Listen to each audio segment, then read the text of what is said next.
What's up, everybody? Welcome back to the channel. Today, we're going over OpenAI's latest claims about their O3 reasoning model and whether it signals the arrival of AGI, Artificial General Intelligence. We'll also talk about how you can gain exposure to OpenAI indirectly since it's still a privately held company. But before we dive in, quick reminder, none of this is financial advice, so please do your own research and due diligence before making any investment decisions.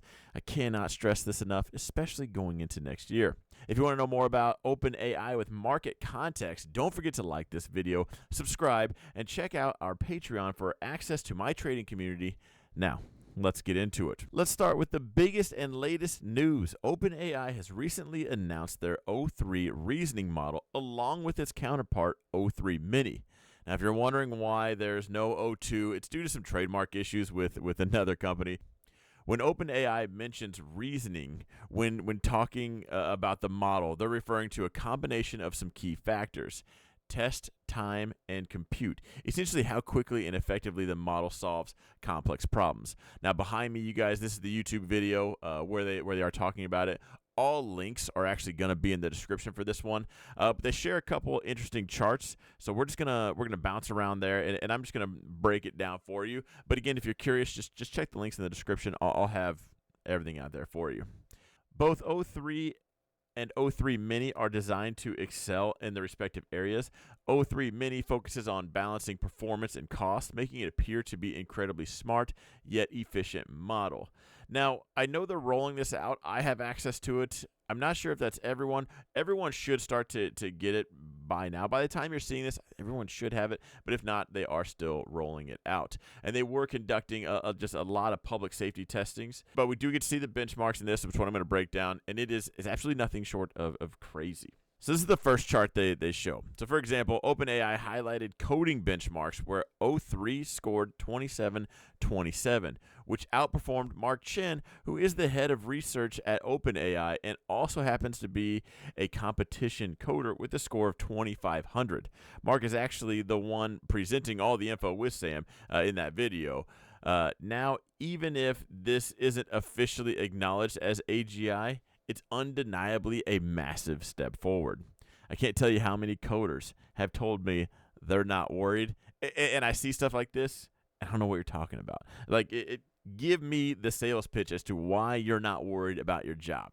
But they also compared O3 to O1 using the SWE benchmark. That's the chart on the left, which is a valuable metric for assessing to solve for testing real-world tasks. OpenAI hinted that the current benchmarks may already be saturated, suggesting they need even harder tests to truly confirm AGI's status. Now, let's move on to what they've been up to. In addition to the O3 model, OpenAI has released ChatGPT Search, which is a web extension. Now, it's already available at the time you're seeing this for all logged-in users in the region where ChatGPT is accessible, which is also according to their website. Oh, you guys can't. Can you guys not see it? Hang on. Let me show you how remarkable this thing is. I already have it. Right here. I didn't realize my banners. I kept this up for you guys. Anyway, right here, I already have it. You can add it as an extension to your Chrome and just jump right in. They claim the features benefit users by sourcing information directly from the web, but let's be real, it's also a way to collect even more data. So OpenAI stated on their website that ChatGPT Search helps them get to a better answer in more conversational context where it's adapting to the user. This is a smart move on their part as more data means better training for future models.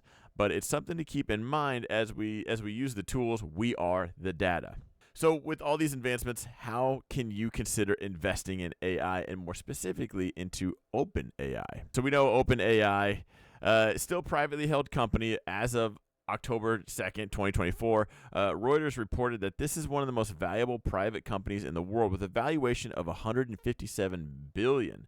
Other sources confirm this, solidifying its place as a giant. Its biggest backer is Microsoft, with NVIDIA being one of the newest investors.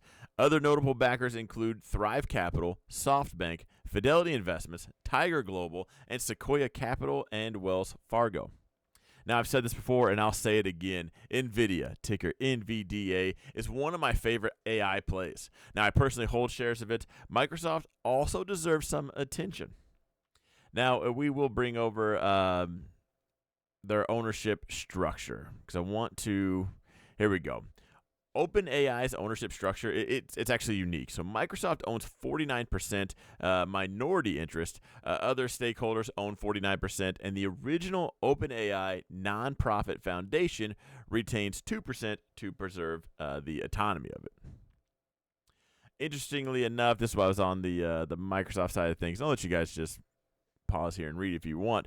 Their commercial agreements only apply to the pre-AGI technology. This means that if OpenAI fully announces AGI, Microsoft doesn't directly benefit.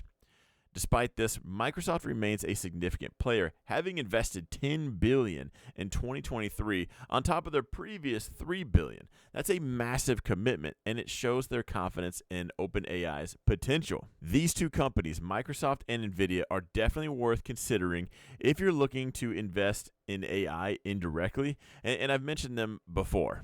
Let's bring this up. Let's go to Microsoft. Now, Microsoft, if you follow me, Microsoft actually kind of already is a dip buy. I do kind of think we're going to crash next year. Anyway, I can't stress this enough. Do your own due diligence, make your own decisions.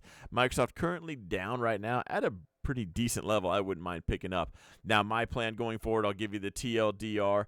I'm buying shares. I'm not selling any. I do think we're going to crash next year.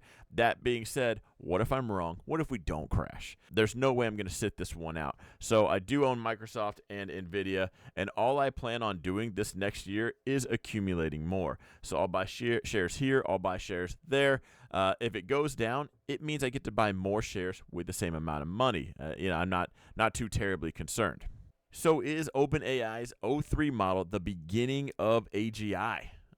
Only time will tell, but what's clear is that the advancements they're making are setting the stage for a new era in artificial intelligence.